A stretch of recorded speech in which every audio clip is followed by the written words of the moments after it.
అధ్యక్ష 22A1Cకి సంబంధించింది రాష్ట్రంలో 5 లక్షల మంది చిలకలూరుపేట నియోజకవర్గం అయితే హాఫ్ ఆఫ్ ది టౌన్ ఇళ్లు నిర్మాణం చేసుకున్నారు. వాళ్ళు అమ్ముకోవడానికి లేకుండా, రిజిస్ట్రేషన్ జరగకుండా, బ్యాంకులు క్రెడిట్ చేసుకోవడానికి కూడా లేనటువంటి పరిస్థితులు ఉన్నాయి అధ్యక్ష. దీనికి గౌరవ ముఖ్యమంత్రి గారు ఒక కమిటీ కూడా వేశారు. Endowment minister, revenue minister, legal న్యాయశాఖ మార్చులను కలిపేశారు అధ్యక్ష. కానీ విషయం అయితే ఒక కొలిక్కి రావటం లేదు, ఒక నిర్ణయం అయితే రావటం లేదు.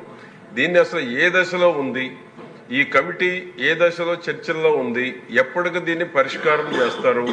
రాష్ట్రంలో ఉన్నటువంటి అనేక మంది, ఇదంతా సర్వీస్ ఇనామా అధ్యక్ష, ఇది 22A ఫ్రీ హోల్డ్కో సంబంధించినటువంటిది కాదు. ఇది 22A సర్వీస్ ఇనాము, సర్వీసెస్ చేసినటువంటి వాళ్ళకి ఇచ్చినటువంటి భూములు, 50 ఏళ్లకు పైబడి ఉన్నటువంటిది. ముఖ్యంగా చిలకలూరుపేటలో సగం టౌన్ ఇళ్లు కట్టుకొని ఉన్నాయి అధ్యక్ష. దీనికి 22A1C ప్రభుత్వం క్లియర్ చేయకపోయినట్లయితే చాలా మంది ఆందోళన పడుతూ ఉన్నారు, ఆవేదన చెందుతూ ఉన్నారు. పిల్లలకు పెళ్లిళ్లు కూడా కాని పరిస్థితులు ఉన్నాయి అధ్యక్ష. ఉన్న ఒక్క ఆస్తి 22A1Cలో ఉంటే ఏమీ చేయలేనటువంటి పరిస్థితుల్లో చాలా ఇబ్బందులు పడుతున్నారు. దీని మీద కేబినెట్ ఏదైతే సబ్ కమిటీ 3 వేశారో ఆ 3 ఎప్పటి లోపల పూర్తి చేస్తారనేటువంటిది మీ ద్వారా ఈ 0 అవర్లో ప్రశ్నించాల్సి వస్తూ ఉంది అధ్యక్ష. నిన్న రెవెన్యూ 2 క్వశ్చన్లు ఉన్నాయి, పోస్ట్ పోన్ అయింది, లేకపోతే నిన్ననే మాట్లాడేవాడు.